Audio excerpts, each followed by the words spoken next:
Olá, bem-vindo mais uma vez ao Painel Católico, esse programa semanal apresentado por mim, Thiago Amorim, aqui na Rede Católica da Igreja, e que nós queremos semanalmente trazer para você algum tema de relevância social, de relevância para você, para sua família, para os seus amigos, para que você possa discutir, debater, conversar sobre isso durante o programa, depois do programa, durante o jantar, na mesa de trabalho, né? Temas que a gente sabe que não dizem respeito apenas a pessoas famosas, ou a classe política, ou a pessoas que nada têm a ver conosco, mas dizem respeito à vida humana no geral, né? Se diz respeito à vida humana, diz respeito a mim.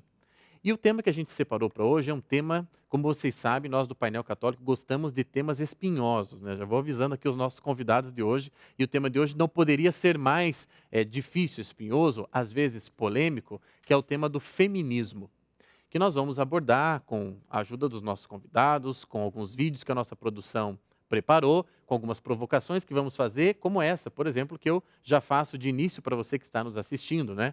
Você se considera um feminista, seja homem ou seja mulher? O que é ser feminista, né? Feminismo é o oposto de machismo? Essas duas bandeiras ou posturas ou posições são válidas, né? São justificáveis? O que ambos defendem, e mais especificamente o feminismo, deve ser ouvido e discutido na nossa sociedade? Enfim, nós vamos tentar abordar esses e outros temas que, no fundo, vão chegar lá no papel da mulher na sociedade, na condição da mulher, né? O que é a mulher? Quem é a mulher? Quem é a mulher defendida pelo feminismo e quem é a mulher que não é defendida pelo feminismo? Para conversar sobre isso, nós convidamos aqui a professora Rúbia de Cássia Cavalli, que é pedagoga, coordenadora de curso de pedagogia, é graduada em pedagogia pela Faculdade Estadual de Ciências e Letras de Campo Mourão, é especialista em alfabetização, educação especial, gestão da educação, mestre em fundamentos da educação pela Universidade Estadual de Maringá.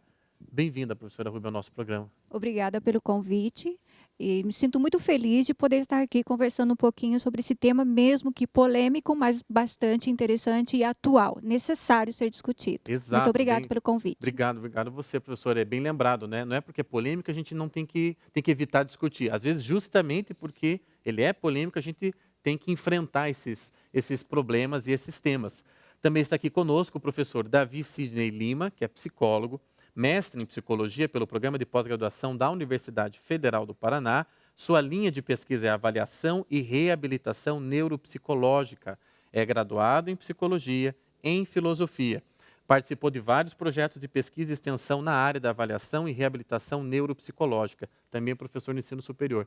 Obrigado, viu, professor, por ter aceito esse convite. Eu que agradeço também e agradeço a oportunidade de poder contribuir com uma fala voltada para a questão da psicologia, para a gente ver a questão do comportamento, né? Exato.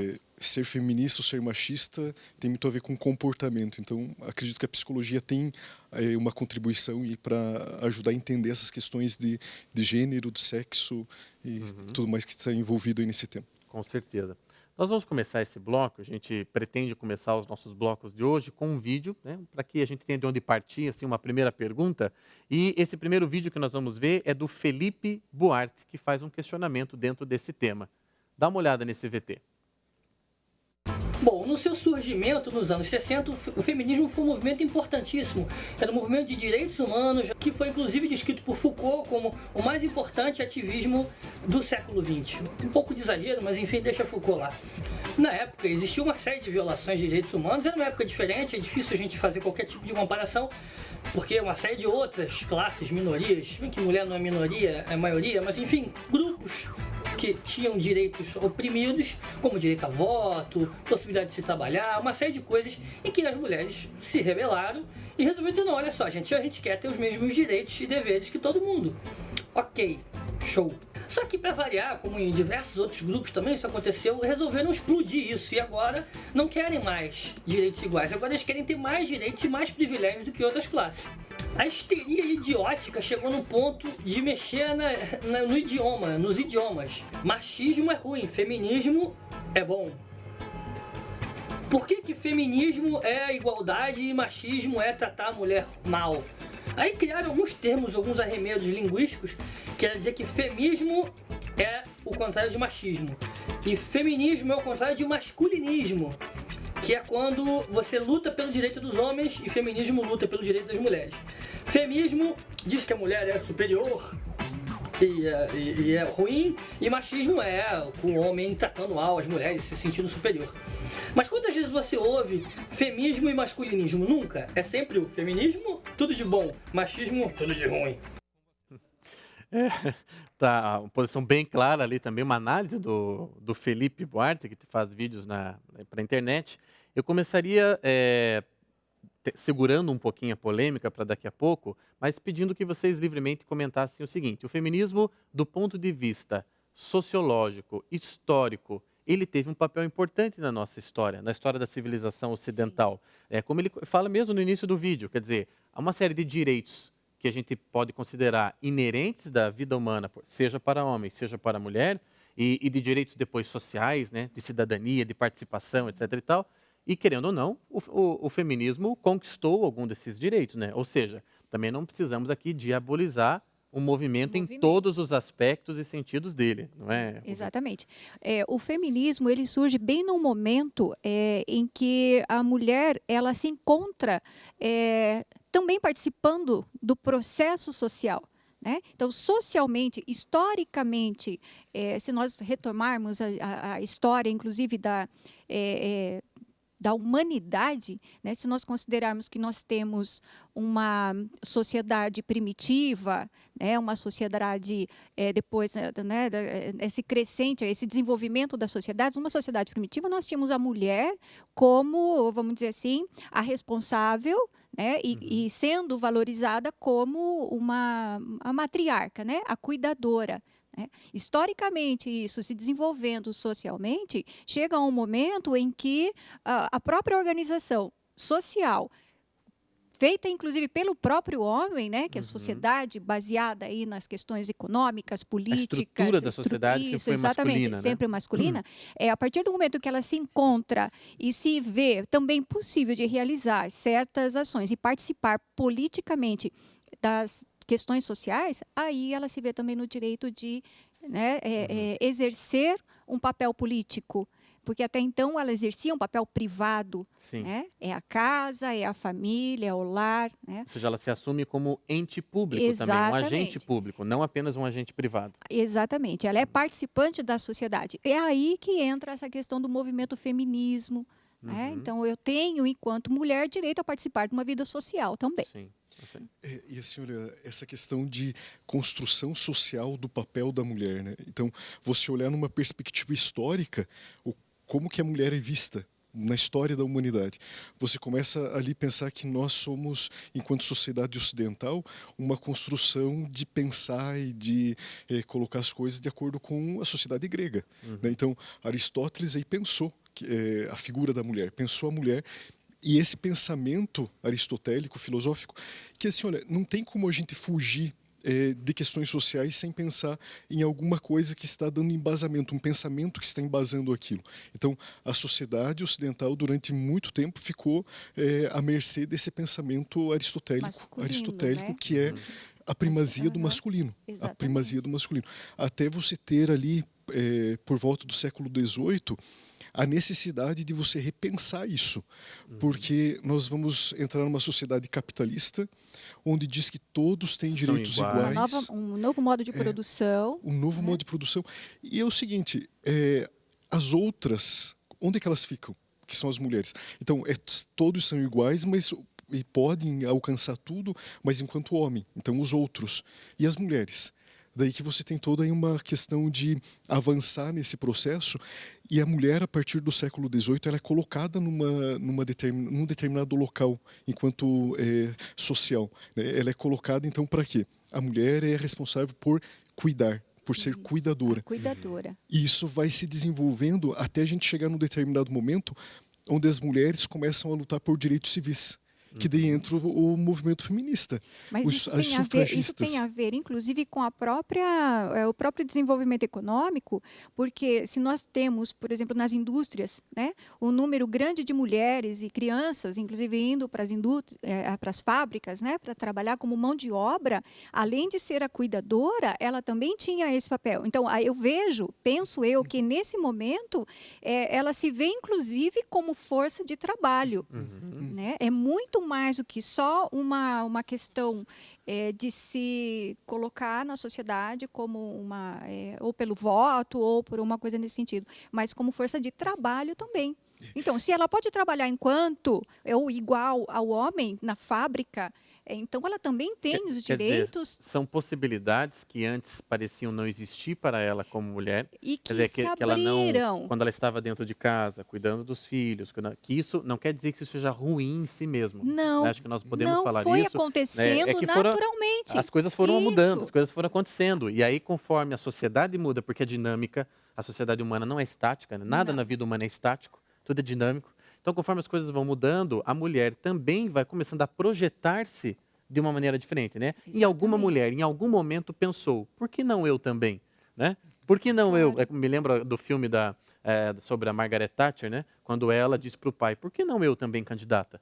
Né? E teve que convencer ali ao Isso pai e mesmo. aos pares do partido que ela poderia ser candidata e acabou se tornando a Margaret Thatcher que a gente é tão Conhece. famosa. Então, assim, me parece que possibilidades, conforme a dinâmica social foi acontecendo, possibilidades que antes não eram consideradas possíveis realmente para ela como mulher, passam a ser. E daí é natural que ela, mulher, as deseje, as queira, e quando não as tem, se frustra.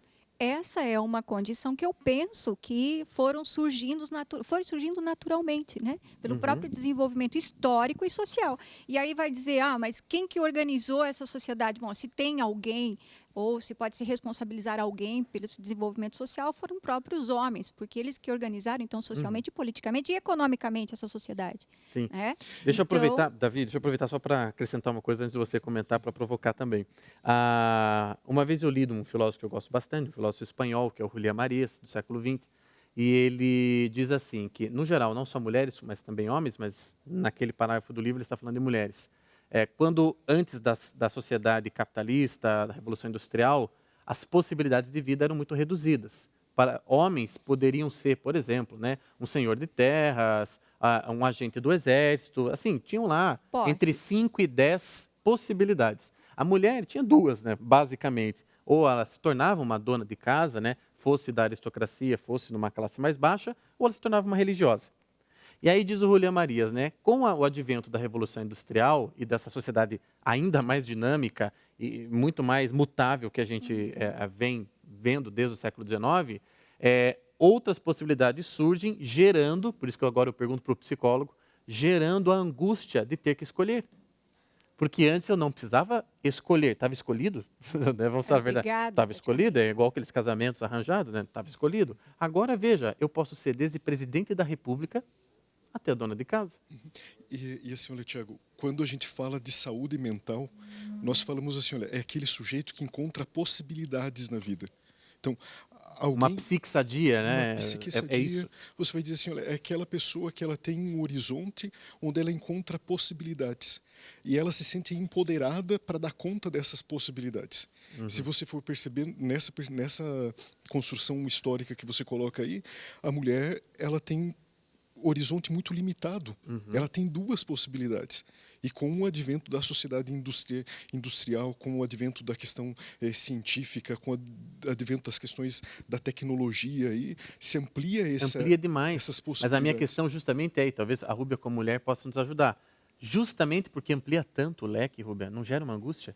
Claro que gera. São as possibilidades e o que eu quero enquanto, até vendo na minha própria formação, a mulher enquanto profissional, o que ela vê, o que ela espera, e aí assim, ela não tem como ela definir ainda uma carreira ou política, ou ela é determinante e determinada pelas questões sociais. E aí essa angústia, ela vem justamente pela indefinição até do próprio conceito de feminino, de feminista, para onde que eu vou, qual é a minha profissão, o que eu posso fazer, eu quero continuar como dona de casa, né? Essa escolha que hoje também é bastante questionada pelas feministas, né? Sim, sim. Eu tenho o direito de fazer aquilo que eu quero. E ninguém né? pode me limitar. Isso, ninguém vai me limitar. É o sistema de Isso, compensação, daí. exatamente. Ninguém pode me limitar. Mas essa angústia, ela passa por esse escolher o que é que vai ser, o que é que eu quero.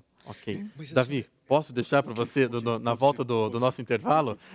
Eu vou ter que chamar o intervalo, vejo que a conversa aqui hoje vai ser muito rica, muito prazerosa. O tema gera e possibilita tudo isso. Por favor, continue conosco aqui na Rede Católica da Igreja. Nós já voltamos.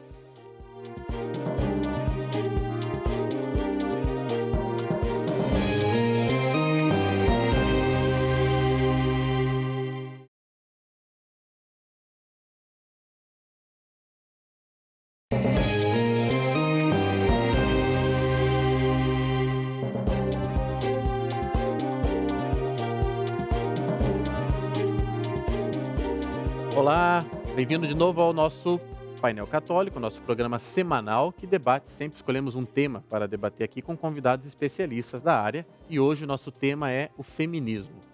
Falamos um pouco no primeiro bloco sobre as questões positivas do feminismo, né? O que ele tentou colaborar justamente em termos de conquistas das mulheres, que socialmente falando, politicamente falando, não tinham os mesmos direitos que os homens, isso é historicamente comprovado, e passaram a ter. E o movimento feminista teve esse papel importante dessas conquistas sociais. Mas também, como todo movimento, ele pode, às vezes, ultrapassar os limites do desejável, vamos dizer assim. Para fazer um contraponto, inclusive, a nossa produção preparou um VT de uma feminista, declaradamente feminista, a Débora Baldin, também com vídeos na internet, e ela vai falar um pouco da visão dela, da perspectiva dela desse assunto. Dá uma olhada no VT. Eu acho que existe sim uma campanha de desqualificar o movimento feminista exatamente por essa questão em termos macro, não deixar esse movimento andar, não deixar que mulheres tenham mais direitos, não deixar que mulheres assumam uma posição nova, porque assim, entender que o mundo é patriarcal não é uma ideia abstrata, é entender que o mundo é comandado por homens, entendeu? E que é um mundo feito para que homens façam as coisas primeiro e alcancem mais coisas e sejam mais prósperos e comandem as coisas. Então, existe uma campanha sim de desqualificar o movimento feminista de modo a infantilizar, a não levar como uma pauta que tem que ser levada a sério. E eu acho que é muito nesse sentido, assim. O feminismo, pelo menos eu vou falar da minha experiência própria, ele me emancipou enquanto mulher. Ele me trouxe a possibilidade de ser quem eu quero. Seja ser uma pessoa que está mais próximo do estereótipo de feminilidade, seja ser uma pessoa que se veste, uma mulher que se veste de forma mais masculina caso eu queira. Basicamente, dar as possibilidades e dar o empoderamento que a mulher precisa para ser quem ela quer ser. E se a mulher quer, sei lá, ser dona de casa, ser uma mulher dentro do estereótipo, do padrão feminino, de beleza, não sei o que seja. Da nossa defesa no sentido dela poder escolher o que ela quer ser, entendeu? É que existe toda uma normativa que o sistema impõe para mulheres de como ela deve se comportar, como ela deve se vestir, como ela deve se portar. E você não é menos bonita ou menos digna de respeito ou de atenção, sei lá, por causa disso. Se você é negra e não quiser alisar o seu cabelo, isso é ótimo, entendeu? Porque você é assim, você não é menos bonita que isso. Por isso, se você é gorda e quer ser gorda, gente, seja gorda e feliz, você não é menos bonita por isso, entendeu? O que a gente faz é libertar a mulher desses grilhões, mas se isso não forem grilhões pra ela, se pra ela fazer as unhas e usar maquiagem, não sei o que, for uma questão de autoestima e algo que ela gosta de fazer, olha aí, gente, eu estou maquiada, eu gosto de maquiagem, não uso pouca maquiagem, eu uso muita maquiagem, eu gosto de maquiagem. Então, eu não sou menos feminista por isso, entendeu? Vamos lá. Davi, não sei se você conhece aquele autor britânico, Theodore Dalrymple. Ele escreveu A Vida na Sarjeta, é o primeiro livro que fez muito sucesso dele aqui no Brasil, e escreveu também Podres de Mimados. No livro Podres de Mimados, ele faz várias análises, dentre elas a seguinte, né? A geração atual, ela quer ter tudo, ela quer ser tudo. E qualquer limitação, qualquer impedimento, qualquer coisa que possa ser obstáculo nas pretensões genéricas e totais deles, é considerado como uma ofensa E por isso eles fazem bico, e por isso eles ficam de cara amarrada. E são as gerações que eu, particularmente, trabalho com gerações aí de 15 anos de idade, 18 anos de idade. Vocês trabalham com 20, 22, né? Por exemplo, um embate que você tem, às vezes, com um aluno em idade universitária hoje em dia, ele toma como ofensa e não como embate intelectual. Quer dizer, o vídeo dela, não desqualificando o que ela disse, mas me dá a seguinte impressão. Você quer ser tudo, você quer poder ser tudo, mas não é isso justamente ser podre de mimado? E você apresentando esse autor e apresentando essas questões do ser podre de mimado e pensando no que essa pessoa acabou de apresentar ali no vídeo, o que faz eu lembrar da questão de como que se construiu o feminismo a partir da década de 70. A partir da década de 70. Então, você tem um grupo de mulheres, as sufragistas, que vão lutar pelos direitos femininos, então vão pelos direitos civis, o voto e tudo mais. Tem uma luta por direitos. Digna, né? Digna. A gente pode pensar assim, olha, a questão dos direitos humanos, né? Quando é que nós temos a Declaração dos Direitos Humanos? Nós devíamos ter a Declaração dos Direitos Humanos desde que o ser humano se conhece por ser humano. Mas a gente só tem essa Declaração dos Direitos Humanos depois da Segunda Guerra Mundial.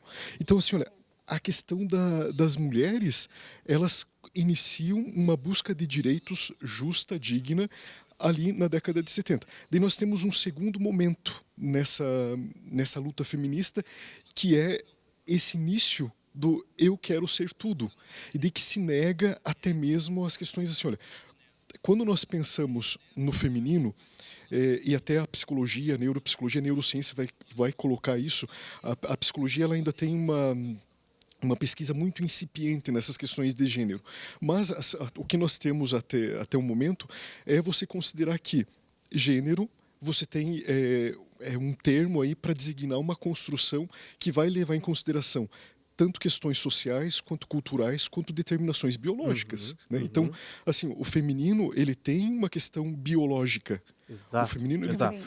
E quando você que já é uma limitação. Que já é uma limitação. Né? Mas Eu estou, por exemplo, né? Eu estou limitado ao sexo masculino.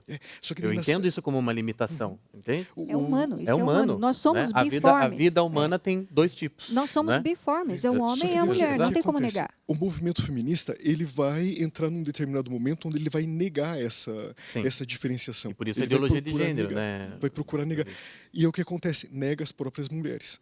E eu lembro de uma questão assim, olha, de quando eu estudava pessoas com necessidades especiais, e eu ouvi uma vez uma fala de uma pessoa com uma certa deficiência, e ele disse assim, olha, nós não queremos que nos tratem como normais. Por quê? Porque quando vocês tratam nós como normais, vocês negam a nossa diferença e não nos atendem naquilo que nós E é a precisamos. necessidade. Exato. É o mesmo Porque- caso das né? mulheres. A partir Exato. do momento que a gente nega enquanto mulher, A né? riqueza Então, da diferença. né? Exatamente, eu nego essa riqueza da diferença e nego também, inclusive, os meus direitos enquanto mulher. Porque você Você tem entendeu? por ter nascido mulher. Exatamente. Exato, então é exato. uma dicotomia, é uma coisa aí que. Né, E uma complementariedade, talvez. Né? E Pelo menos assim o talvez- cristianismo pensa. Os sexos se complementam. se complementam né? também. E veja, até o diretor aqui estava me dizendo de uma telespectadora, agradeço a participação dela, ela é Maria Emília, de Vitória do Espírito Santo. Vitória do Espírito Santo, que já enviou um recadinho aqui para nós estamos ao vivo, e dizendo assim, quando uma mulher é desonesta, quando homens e mulheres são desonestos, a mulher é muito pior por ser desonesta.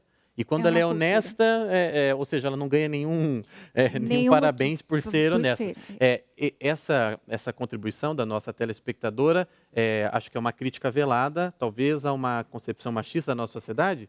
Quer dizer, nós tendemos a ser mais criteriosos, rígidos com a mulher do que com o homem? Com certeza. Infelizmente, a gente ainda tem essa condição.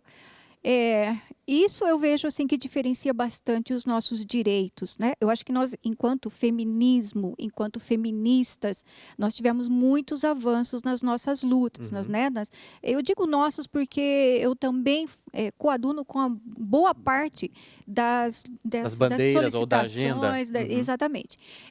Mas essa questão de lutar pelo seu direito, eu vejo que ainda falta muita coisa. nós brigamos, lutamos, solicitamos, inclusive por meios legais, né? Nós temos aí o Plano Nacional de Direitos das Mulheres. Temos, né, uma de 2013, secretaria especial uma secretaria para as mulheres, especial, né, governamental. justamente para nos garantir nesses direitos, mas ainda há essa diferenciação. A mulher, ela é mais cobrada ainda nesse sentido. E em questões éticas, em questões morais, né?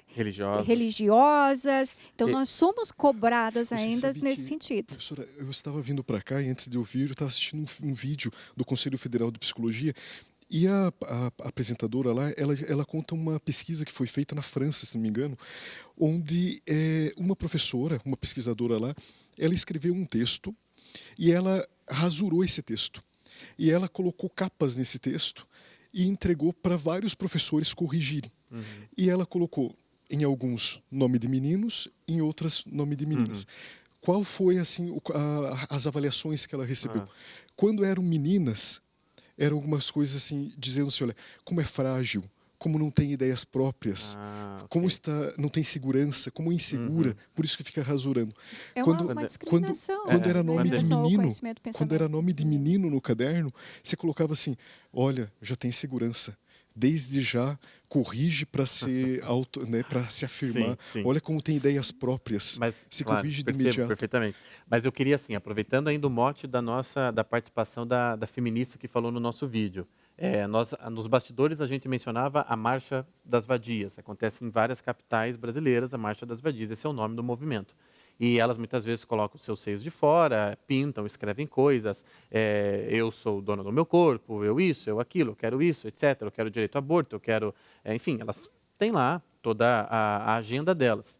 Somado a isso, né? Esse tipo de protesto em que, enfim, vamos usar aqui uma expressão complicada, mas que a família tradicional brasileira se sente até ofendida diante disso, né?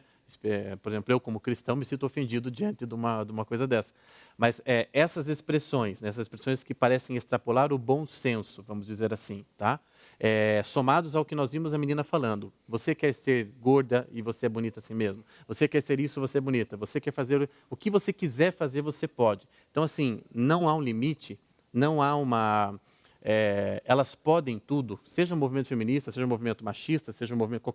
Qualquer movimento. Pode tudo, Davi. Eu tenho que olhar, eu como espectador disso, como homem, portanto, não faço parte da Marcha das Vadias, não estou na pele de uma mulher, apesar de ter muitos homens que participam, mas não tem limite. Eu tenho que olhar algo assim e tenho que aceitar, porque esse é o direito de expressão dela. É que, se você for perceber, então, a questão do feminismo, da construção desse movimento feminista. Então, se coloca uma luta que é justa. As mulheres têm direito, elas têm os direitos civis delas, eles precisam ser garantidos. Só que o que acontece? Há uma radicalização nisso. Sim. Esse é o ponto. E quando a gente pensa na questão de que a radicalização ela é uma possibilidade, mas ela fecha as outras possibilidades, né? Então, um movimento de guerrilha, ele é perigoso. É perigoso você disseminar um movimento de guerrilha, porque dá a impressão que é um contrassenso, né? Que você vai contra aquilo que você está lutando. Você está lutando por direito, mas está negando o direito do outro. Você está lutando por tolerância, mas você não quer que o outro te confronte. Você está intolerante, sabe? Então, é uma certa... um pensamento que a gente vai falar que é próprio do Eu queria a colaboração da pós-moderno. Rúbia também, só acrescentando o seguinte, Rúbia, por exemplo, a gente falou agora há pouco, eu estou limitado no sexo masculino, você está limitada no feminino. A minha condição masculina, eu não posso ser mulher. Eu sou um homem, eu tenho lá o cromossomo X, Y, inclusive. Mas essa limitação, uma vez eu li isso no filósofo francês, Louis Lavelle, toda limitação é uma graça no sentido de que ela promove a realização de algo. Porque se eu não quero me limitar, eu não tenho como realizar. Então, ao me permitir aceitar a minha limitação de homem, eu posso realizar o máximo que eu posso a minha masculinidade. Exatamente. Né? Você se sente mal por estar limitada como mulher? Não. Não, porque eu acho que quem não tem limite? Exato. Não é? Todo mundo tem limite. E a questão que eu faço nessa questão da totalidade, todo mundo pode tudo? não é? Sim. Eu não vejo dessa forma. Nós temos o limite do outro. Então, a partir do momento em que eu luto por uma causa, solicito os meus direitos, mas eu não respeito os direitos dos outros, né? Eu vejo que a Marcha das Vadias, né, retornando um pouquinho lá, ela está muito nesse embate. Ele vem para chocar realmente. Né? Mesmo que a questão da Marcha das Vadias, o próprio nome diz, né, o termo vadias, que hoje nós conhecemos como, né, no Brasil... É extremamente pejorativo. Exatamente. Eu posso considerar, não, mas vadias porque o homem, o machista, me vê como vadia. Então, vamos nos colocar como vadias para poder... mostrar a nossa superioridade. Exatamente. Né? Então, nós somos vadias porque vocês nos colocam desse jeito. Exato. Não é? Exato. Mas, não que nós sejamos vadias, mas vocês nos colocam desse jeito. Existem, né, essa limitação, aí no caso de eu entrar nesse choque, nesse embate, então justamente para chocar. Então é isso que eu quero. Eu quero causar... briga. Isso. Quero briga. Eu quero briga. Sim, né? sim. E aí a questão desde quando briga também resolve né, alguma situação? Eu acho que é mais a luta, a conversa... A conscientização, o diálogo, a educação. Isso, a educação, principalmente a educação. O conhecimento, Tiago, é que vai fazer com que as coisas se esclareçam. Então, muitas dessas pessoas que participam desses movimentos feministas mesmos, não têm conhecimento do que está se tratando. Né? A questão histórica mesmo do porquê que nós estamos lutando e para quê. Acaba se tornando adesão ao movimento de massa. Exatamente. Né? Vou ter que chamar mais um intervalo, a gente já continua. Mais uma vez agradeço a você que está assistindo esse programa aqui conosco, que vejam, tem muita coisa ainda para falar, não saia daí, a Rede Católica da Igreja. Já já a gente volta.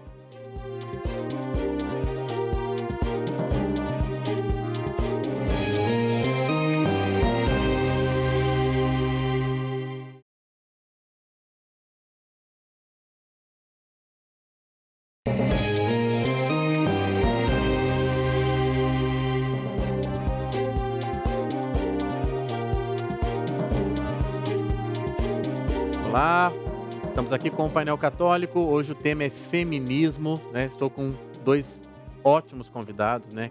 Conversando sobre isso, dois professores, duas pessoas ligadas ao meio acadêmico e que também têm muitas alunas, né? Trabalham muito com mulheres de várias idades e que, portanto, esses temas também são discutidos, acredito que em sala de aula também eles venham vez ou outra, surjam, né? Apareçam. Eu quero começar esse bloco indicando para você que está nos assistindo um livro que se chama O Outro Lado do Feminismo. É um livro lançado pela Simonsen Editora, uma editora paulista, de um conhecido meu, inclusive, o Rodrigo Simonsen. É uma tradução de duas escritoras norte-americanas, que são já muito conhecidas lá nos Estados Unidos pelo trabalho delas neste e em outros campos, na área do conservadorismo. E aí eu queria começar este bloco fazendo uma brevíssima leitura para vocês que vocês comentassem. Isso ainda no primeiro capítulo do livro. Milhões de americanos acreditam que para o progresso existir é necessária a libertação das mulheres. Libertar-se dos homens, dos filhos, dos conceitos da sociedade, de quase tudo que faça a mulher se sentir moralmente obrigada a alguém ou alguma coisa que não seja ela mesma. A parte mais triste dessa visão equivocada da natureza humana é que isso não tem tornado as mulheres mais felizes. Na verdade, tem feito justamente o contrário. De acordo com um relatório de 2007 do Departamento Nacional de Pesquisa Econômica, conforme as mulheres conquistaram mais autonomia, mais educação e mais poder, elas se tornaram menos felizes. A gente tem uma expressão no Paraná que a gente diz assim, chupa essa manga, sai dessa agora, né? Eu trabalho com filosofia clínica, né? Atendo muitas mulheres, a maioria das minhas alunas, a gente não chama de paciente, chama de aluna, a maioria das minhas alunas, né, são mulheres e eu tenho visto isso, vivido diariamente isso aqui. Mulheres com uma carreira brilhante, mulheres com várias, enfim, né, de sucesso em vários campos, mas exatamente isso, que sentam na minha frente e diz, eu não estou feliz, né? Comentem, por favor, me ajudem a entender isso. Liberdade, liberdade, liberdade e menos felicidade.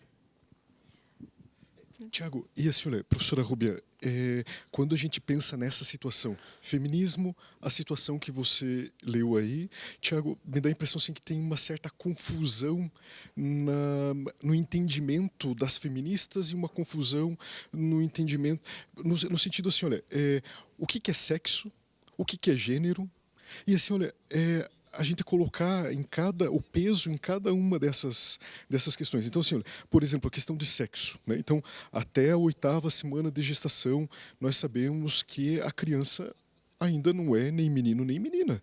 Né? E até hoje a ciência coloca assim que nós somos bissexuais até essa 8ª semana. Por quê? Porque vai acontecer a presença ali de uma determinada questão de hormônio, da testosterona, que ela aparecendo ou não aparecendo, vai ligar a questão de que vai se transformar em testículo ou óvulo e vai se transformar em gônadas masculinas ou femininas. Então, essa é uma questão biológica. E assim, olha, por mais, existem alguns casos na psicologia, na psiquiatria e aí na história da medicina de mulheres que descobrem que elas são inférteis porque elas se desenvolveram enquanto homens. Então, o aparelho reprodutor delas, você perceba, existem algumas coisas assim que são biológicas. Então, esses determinantes biológicos, por mais que um sujeito tome uma série de hormônios para se masculinizar, para adquirir feminilidade, né, vai ter ainda uma certa limitação. Então, os cromossomos dele não vão ser alterados. Né? Com certeza. Então, a questão de genética, de biologia, ok, ela está ali, tem o seu determinante. Quanto que tem? Não sabemos se é 50%, se é 60%. Só que o que acontece? Vem a questão de gênero. Vem a questão do que é construído socialmente. Então, assim, olha, homem e mulher, na questão, a psicologia coloca hoje, e a teoria evolutiva também vai colocar, que nós somos muito parecidos em sentimentos e tudo mais. O que é que vai dar o peso para a diferenciação é muito do contexto social onde nós estamos, do momento histórico em que nós vivenciamos. Aí eu discordo de você, Davi, porque eu, por exemplo, sempre questionei meus alunos no seguinte: por que os homens das cavernas, por que era o macho que saía caçar? Por que a fêmea não saía caçar? Sendo que, veja, não havia qualquer construção social, não havia qualquer tipo de contexto político nesse sentido. Mas, desde sempre, o masculino teve um ímpeto que não é o mesmo do feminino. Me parece que a inclinação do feminino é a inclinação para dentro. É uma inclinação de intimidade. A mulher, Ortega Gasset diz, a mulher sempre soube de si mesma. A mulher vive no seu reino interior. Nós, como homens, somos muito mais exteriores do que as mulheres. Nós passamos muito mais tempo, aí sim, historicamente, fora de casa do que dentro de casa. Vamos para casa para dormir, para outro dia voltar a trabalhar, etc. e tal. Hoje as coisas mudaram, claro, mas eu não consigo ver que isso é uma construção social. Eu acho que é ontológica a diferença, entende? Quer dizer, a perspectiva cristã é essa, inclusive. Somos iguais em essência, porque somos filhos de Deus, mas Deus fez 2 tipos de filhos, o homem e a mulher. E aí, por isso, eu devolvo essa provocação para a Rúbia no sentido, Rúbia, como mulher, é isso que você quer? Você quer mais liberdade? Porque a pesquisa mostrava isso, mais liberdade não está trazendo mais felicidade. Eu não sei se a liberdade é que vai trazer felicidade, porque quando nós nos colocamos numa situação de busca pelos direitos, um desses direitos seria a privação, vamos dizer assim, da minha liberdade, se eu me sinto bem em casa, no meu lar, por que não? Se eu sou feliz dessa forma, se eu estou feliz sendo dessa forma, tranquilo, não tem problema nenhum. É a minha liberdade de escolha para ser como, né, uma esposa do lar, enfim. Se eu estou feliz como profissional no mercado de trabalho, então eu vejo que não é especificamente do homem ou da mulher, mas essa liberdade ela tem que ser dos dois. Né? Ambos têm que ter essa liberdade de escolha. De escolha, exatamente, de definir qual é o padrão de vida. Qual será a sua trajetória?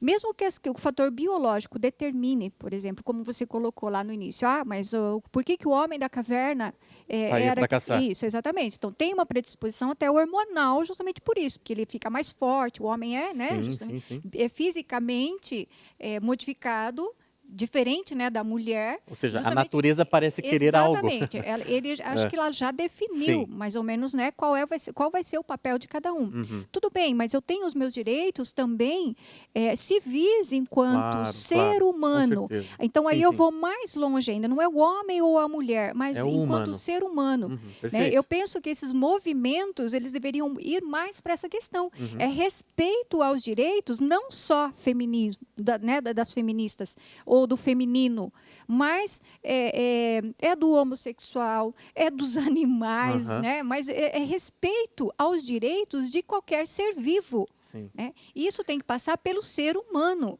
Davi, talvez nisso, né, a tua fala que eu discordei, talvez a gente possa concordar no sentido de que, historicamente, socialmente, tenha se projetado exageradamente em cima das diferenças que me parecem naturais, entende? Das diferenças que são naturais e ontológicas. Mas assim, olha, eu te falo na questão da perspectiva, de que nível que eu estou falando? Eu estou falando no nível de pesquisas que nós temos hoje. Então, pesquisas que nós temos hoje a respeito de psicologia social, a respeito de neurociência, a respeito de neuropsicologia. Então, o que nós temos hoje a partir daí? Então, eu estou falando para você a partir desse nível. Então, é bom que a gente esclareça a partir de que palco que você está falando. Porque eu tenho a impressão assim, que muitas vezes as feministas estão brigando com quem não é feminista porque não se entende direito a partir de que lugar que se está falando. Não se esclarecem os conceitos. Então, Isso é filosófico, né? Mas Sócrates defina a justiça, para depois a gente conversar sobre justiça. E outra, dentro da própria igualdade existe a diferença. Né? Exato. Então, os grupos estão buscando, os movimentos estão Dentro buscando... do movimento existem as diferenças. Né? Então, dentro do movimento feminista, tem o movimento feminista das mulheres negras, das mulheres do campo, das mulheres indígenas. Quer dizer, dentro da igualdade, há a diferença. Então, isso tem que ser considerado. Tá. Deixa eu pedir para passar um VT que a nossa produção preparou, da jornalista e atriz Vitória Lovar. Talvez isso venha a contribuir aqui para a nossa discussão. Dá uma olhadinha nesse VT. Oi! Eu tinha prometido pra mim mesma e pra muitas pessoas que eu não iria fazer um vídeo sobre feminismo porque eu não me sinto à vontade, eu não me sentia confortável pra falar sobre esse assunto. Mas as coisas mudaram. Eu tinha um pouco de receio de falar sobre esse assunto porque, apesar de pesquisar bastante sobre o feminismo, de conversar com bastante pessoas dos movimentos, eu ainda tenho muitas dúvidas. Desde que eu comecei com o canal, o feminismo é o vídeo mais pedido pelas pessoas. A saída que eu encontrei foi contar a minha história com o feminismo, ok? Ouvi falar de feminismo pela primeira vez, fui conhecer feminismo pela Marcha das Vadias. Vi aquele bando de reportagem na TV daquelas mulheres sem roupa no meio da rua gritando pelo direito das mulheres. A minha primeira reação foi: o que essa mulherada tá fazendo pelada no meio da rua? Elas estão pedindo por direitos. Gente, a gente tem direitos iguais, olha só, século XXI, a gente é livre pra fazer o que a gente quiser, a gente vota, a gente dirige, a gente ocupa cargos em todas as áreas do conhecimento. Pra que fazer esse negócio de sair na rua pelada e gritar por dia? Essas meninas tão loucas. Essas mulheres não estão me representando, não quero ser uma delas, não sou feminista.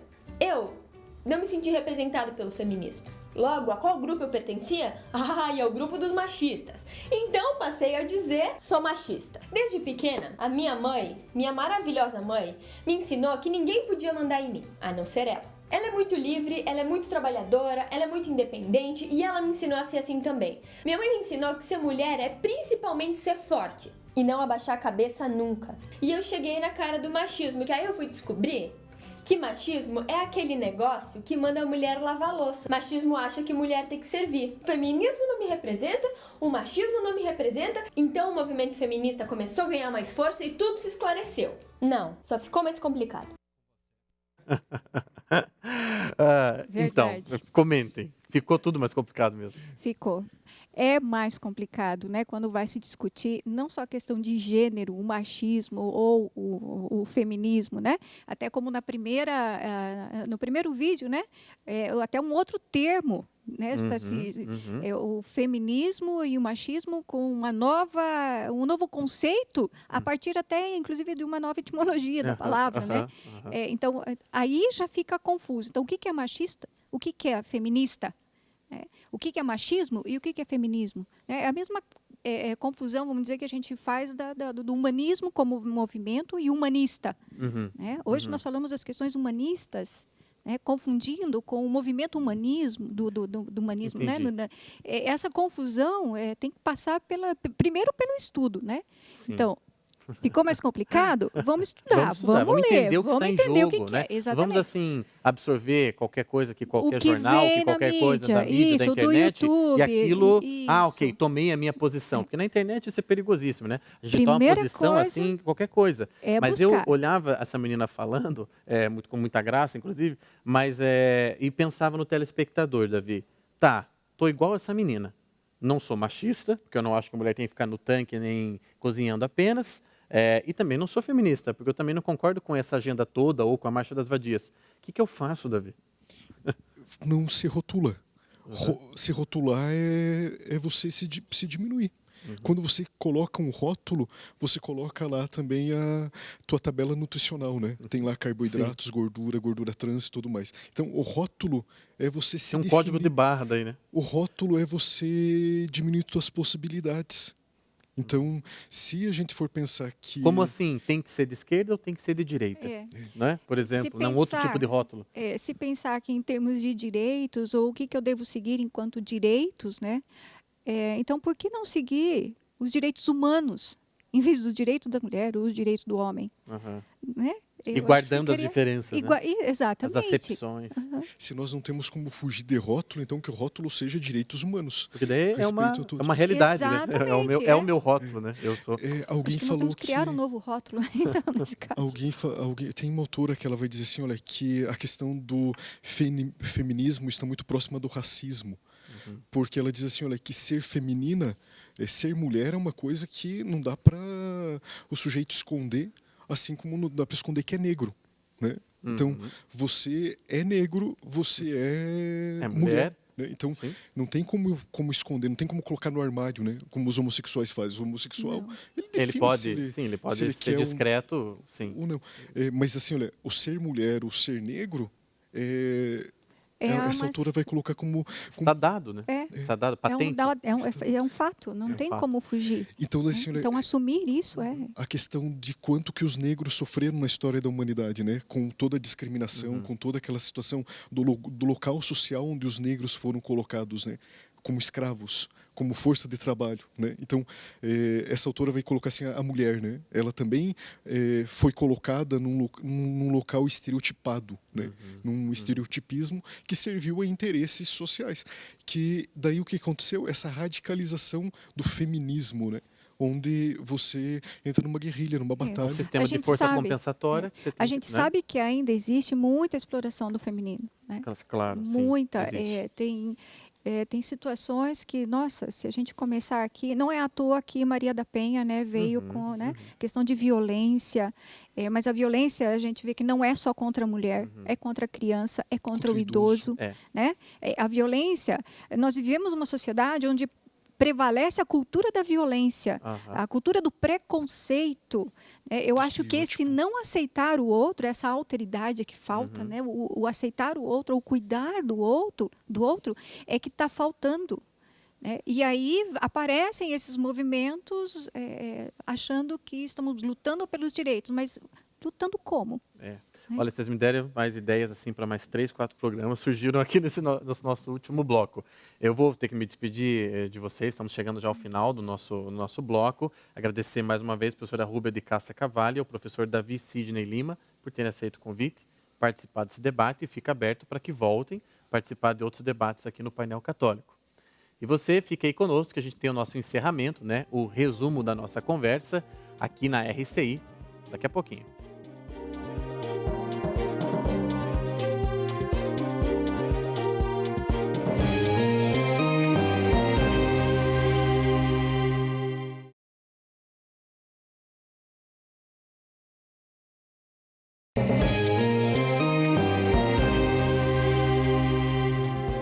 Olá, queria encerrar esse programa fazendo a seguinte reflexão.